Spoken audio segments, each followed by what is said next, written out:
Hi friends, welcome back to Geethashri kitchen. ಇವತ್ತು ನಾನು friends paneer masala ಗ್ರೇವಿನ ಮಾಡ್ತಾಯಿದ್ದೀನಿ. ಅದು ಹೇಗಂತೀರಾ, ಟೊಮ್ಯಾಟೊ ಇಲ್ಲದೆ ಈರುಳ್ಳಿ ಇಲ್ಲದೆ ಮಾಡ್ತಾಯಿದ್ದೀನಿ. ಟೊಮ್ಯಾಟೊ ರೇಟು ಕೂಡ ತುಂಬ ಜಾಸ್ತಿ ಆಗಿದೆಯಲ್ಲ, ಅದಕ್ಕೆ ಟೊಮ್ಯಾಟೊ ಈರುಳ್ಳಿ ಗ್ರೇವಿ ಇಲ್ಲದೇನೂ ಕೂಡ ಇಷ್ಟು ಸಿಂಪಲ್ಲಾಗಿ ಇಷ್ಟು ಚೆನ್ನಾಗಿ ಗ್ರೇವಿನ ಮಾಡ್ಕೋಬೋದು. ತುಂಬ ಫಾಸ್ಟಾಗಿ ಮಾಡೋವಂಥ ರೆಸಿಪಿ. ಬನ್ನಿ ಹೇಗೆ ಮಾಡೋದು ಅಂತ ನೋಡೋಣ.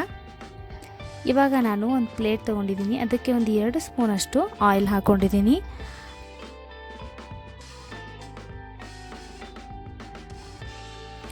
ಅದಕ್ಕೆ ಇವಾಗ ಸ್ವಲ್ಪ ಮಸಾಲೆಗಳನ್ನ ಸೇರಿಸೋಣ. 1 ಸ್ಪೂನಷ್ಟು ಅಚ್ಚ ಪುಡಿ ಹಾಕ್ಕೊಂಡಿದ್ದೀನಿ.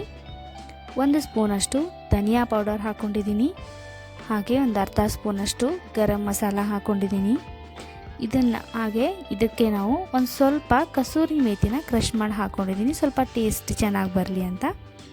ಇದನ್ನೆಲ್ಲನೂ ನಾವು ಒಂದು ಸ್ಪೂನ್ ಸಹಾಯದಿಂದ ಚೆನ್ನಾಗಿ ಮಿಕ್ಸ್ ಮಾಡ್ಕೊಳ್ಳೋಣ. ಇವಾಗ ಚೆನ್ನಾಗಿ ಮಿಕ್ಸ್ ಆಗಿದೆ. ನಾನಿಲ್ಲಿ ಒಂದು 150 ಗ್ರಾಮಷ್ಟು ಪನ್ನೀರ್ ಕ್ಯೂಬ್ಸ್ನ ಕಟ್ ಮಾಡ್ಕೊಂಡು ಇಟ್ಕೊಂಡಿದ್ದೀನಿ. ಇದನ್ನೆಲ್ಲ ನಾವೀಗ ಮ್ಯಾರಿನೇಟ್ ಮಾಡ್ಕೊಳ್ಳೋಣ. ಎಲ್ಲನೂ ಚೆನ್ನಾಗಿ ಮಿಕ್ಸ್ ಮಾಡ್ಕೊಳ್ಳೋಣ. ಇದನ್ನು ಮಿಕ್ಸ್ ಮಾಡಿ ಒಂದು 10 ನಿಮಿಷ ಪಕ್ಕಕ್ಕಿಡೋಣ. ಇವಾಗಿದೆಲ್ಲ ಮಿಕ್ಸ್ ಆಗಿದೆ. ಬನ್ನಿ ಇವಾಗ ನಮ್ಮ ಸೀಕ್ರೆಟ್ ಇಂಗ್ರೀಡಿಯೆಂಟ್ಸ್ ಗ್ರೇವಿ ಮಾಡೋಕ್ಕೆ ಏನು ಬೇಕು ಅಂತ ನೋಡೋಣ. ನಾನು 1 ಕಪ್ಪಷ್ಟು ಮೊಸರು ತೊಗೊಂಡಿದ್ದೀನಿ. ಹೌದು, ಈ ಬಟ್ಲಲ್ಲಿ 1 ಬಟ್ಲಿಂದ ಮೊಸರು ತೊಗೊಂಡಿದ್ದೀನಿ. ಫ್ರೆಶ್ ಮೊಸರನ್ನು ತೊಗೊಳ್ಳಿ, ಹುಳಿ ಇರಬಾರ್ದು. ಅದನ್ನು ಚೆನ್ನಾಗಿ ಬೀಟ್ ಮಾಡ್ಕೋಬೇಕು. ಒಂದು ಸ್ವಲ್ಪನೂ ಗಂಟು ಇರಿದಾಗೆ ಬೀಟ್ ಮಾಡ್ಕೋಬೇಕಾಗುತ್ತೆ. ಈಗ ನಾನು ಒಂದು ಪ್ಯಾನ್ಗೆ 1 ಸ್ಪೂನಷ್ಟು ಆಯಿಲ್ ಹಾಕ್ಕೊಂಡಿದ್ದೀನಿ. ನಾವು ಆಗಲೇ ಮ್ಯಾರಿನೇಟ್ ಮಾಡ್ಕೊಂಡು ಇಟ್ಕೊಂಡಿದ್ವಲ್ಲ, ಆ ಪನ್ನೀರನ್ನ ಇಲ್ಲಿ ಒಂದು ಸ್ವಲ್ಪ ಲೈಟಾಗಿ 1 2 3 ನಿಮಿಷದಷ್ಟು ಫ್ರೈ ಮಾಡ್ಕೊಳ್ಳೋಣ. 2 ಸೈಡ್ ಚೆನ್ನಾಗಿ ಫ್ರೈ ಮಾಡ್ಕೊಳ್ಳೋಣ. ಟೇಸ್ಟ್ ತುಂಬ ಚೆನ್ನಾಗಿ ಬರುತ್ತೆ. ಹಸಿ ಮಸಾಲೆ ಎಲ್ಲ ಹಾಕ್ಕೊಂಡಿದ್ದೀವಿ, ವಾಸನೆ ಎಲ್ಲ ಘಮ ಘಾಟು ಹೋಗಲಿ.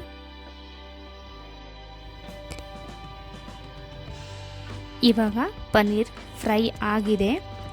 ಇಷ್ಟು ಮಾಡಿದ್ರೆ ಸಾಕು. ಇದನ್ನು ಒಂದು ಪ್ಲೇಟಲ್ಲಿ ಎಲ್ಲ ಎತ್ತಿಟ್ಕೊಳ್ಳೋಣ.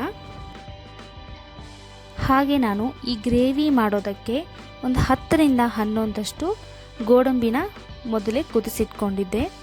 ಅದನ್ನು ಇವಾಗ ಗ್ರೈಂಡ್ ಮಾಡ್ಕೊಂಡ್ಬರೋಣ. ಫೈನ್ ಪೇಸ್ಟ್ ಮಾಡ್ಕೊಳ್ಬೇಕು. ಒಂದು 2 ರಿಂದ 3 ಸ್ಪೂನಷ್ಟು ಆಗುತ್ತೆ.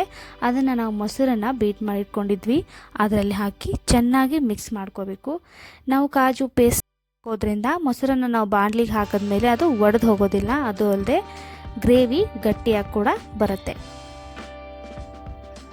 ಇದನ್ನು 5 ನಿಮಿಷದವರೆಗೂ ಅದನ್ನು ಚೆನ್ನಾಗಿ ಬೀಟ್ ಮಾಡ್ಕೋಬೇಕಾಗತ್ತೆ. ಇದಕ್ಕೆ ನಾವೀಗ ಮಸಾಲೆಗಳನ್ನ ಸೇರಿಸ್ಕೊಳ್ಳೋಣ. 1 ಸ್ಪೂನಷ್ಟು ಅಚ್ಚ ಪುಡಿ, ಒಂದು ಅರ್ಧ ಸ್ಪೂನಷ್ಟು ಧನಿಯಾ ಪೌಡರ್ ಹಾಕ್ಕೊಳ್ಳಿ, ಟೇಸ್ಟ್ ಚೆನ್ನಾಗಿರುತ್ತೆ. ಒಂದು ಅರ್ಧ ಸ್ಪೂನಷ್ಟು ಅರಿಶಿನದ ಪುಡಿ, ಒಂದು ಅರ್ಧ ಟೀ ಸ್ಪೂನಷ್ಟು ಗರಂ ಮಸಾಲ. ಇದಿಷ್ಟು ಮಸಾಲೆಗಳನ್ನ ಚೆನ್ನಾಗಿ ಬೀಟ್ ಮಾಡ್ಕೊಳ್ಳೋಣ ಗಂಟು ಇದ್ದ ಹಾಗೆ.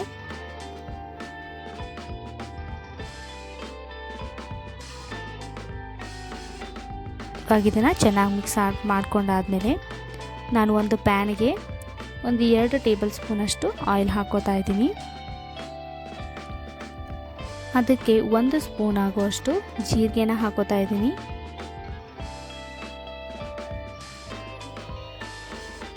ಒಂದು 2 ಲವಂಗ ಹಾಕೋತಾ ಇದ್ದೀನಿ.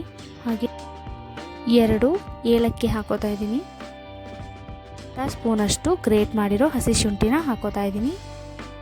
ಹಾಗೆ ಸಣ್ಣದಾಗಿ ಕಟ್ ಮಾಡ್ಕೊಂಡಿರುವಂಥ ಬೆಳ್ಳುಳ್ಳಿನ ಒಂದು ಅರ್ಧ ಸ್ಪೂನಷ್ಟು ಹಾಕ್ಕೊಂಡಿದ್ದೀನಿ. 1-2 ಬ್ಯಾಡಗಿ ಮೆಣಸಿನ್ಕಾಯಿ ಹಾಕ್ಕೊಂಡಿದ್ದೀನಿ. ಇದನ್ನೆಲ್ಲ ಚೆನ್ನಾಗಿ ಫ್ರೈ ಮಾಡ್ಕೊಳ್ಳೋಣ.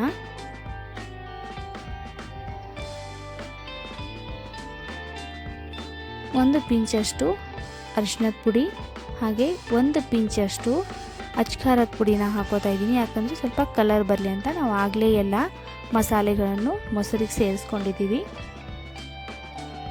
ಇದು ಕಲರ್ ಬರೋಕ್ಕೆ ಮಾತ್ರನೇ ಹಾಕೋತಾ ಇದ್ದೀನಿ. ಇದು ಫ್ರೈ ಆದಮೇಲೆ ಇದಕ್ಕೆ ಒಂದು 2 ರಿಂದ 3 ಟೇಬಲ್ ಸ್ಪೂನಷ್ಟು ನೀರು ಹಾಕೋತಾ ಇದ್ದೀನಿ. ಇವಾಗ ಇದಕ್ಕೆ ನಾವು ರೆಡಿ ಮಾಡಿ ಇಟ್ಕೊಂಡಿರುವಂಥ ಕರ್ಡ್ ಹಾಗೂ ಕ್ಯಾಶ್ಯೂ ಪೇಸ್ಟ್ನ ಹಾಕೊಳ್ಳೋಣ.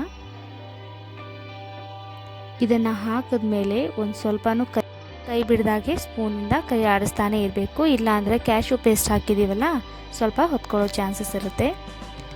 ಹಾಗೆ ಸ್ವಲ್ಪ ಕೈ ಆಡಿಸ್ತಾ ಒಂದು 2 ನಿಮಿಷ ಆದಮೇಲೆ ಗಟ್ಟಿ ಆಗ್ತಾ ಹೋಗುತ್ತೆ. ನೀವು ನನ್ನ ಚಾನಲ್ಗೆ ಹೊಸದಾಗಿದ್ದರೆ, ನನ್ನ ರೆಸಿಪಿಗಳು ನಿಮಗೆ ಇಷ್ಟ ಆಗಿದ್ದರೆ ದಯವಿಟ್ಟು ಸಬ್ಸ್ಕ್ರೈಬ್ ಮಾಡ್ಕೊಳ್ಳಿ.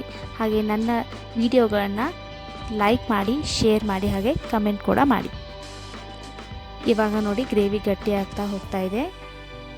ಇದಕ್ಕೆ ಇವಾಗ ಈ ಸ್ಟೇಜಲ್ಲಿ ನಾನು ಪನ್ನೀರ್ನ ಫ್ರೈ ಮಾಡಿ ಇಟ್ಕೊಂಡಿದ್ನಲ್ಲ ಅದನ್ನು ಇದಕ್ಕೆ ಸೇರಿಸ್ತಾ ಇದ್ದೀನಿ. ಚೆನ್ನಾಗಿ ಮಿಕ್ಸ್ ಮಾಡಿಬಿಟ್ಟು 1-2 ನಿಮಿಷ ಕುದಿಯಕ್ಕೆ ಬಿಡಿ.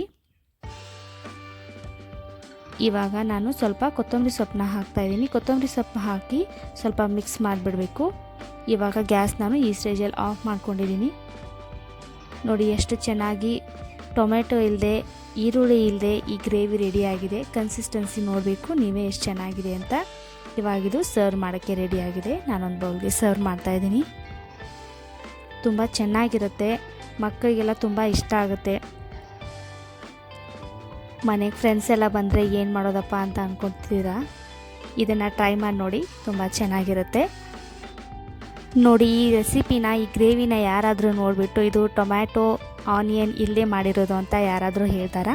ತುಂಬ ಚೆನ್ನಾಗಿರುತ್ತೆ. ಇದನ್ನು ನೀವು ಟ್ರೈ ಮಾಡಿ, ಹಾಗೆ ಹೇಗೆ ಬಂತು ಅಂತ ನನಗೆ ತಿಳಿಸಿ. Thank you for the watching.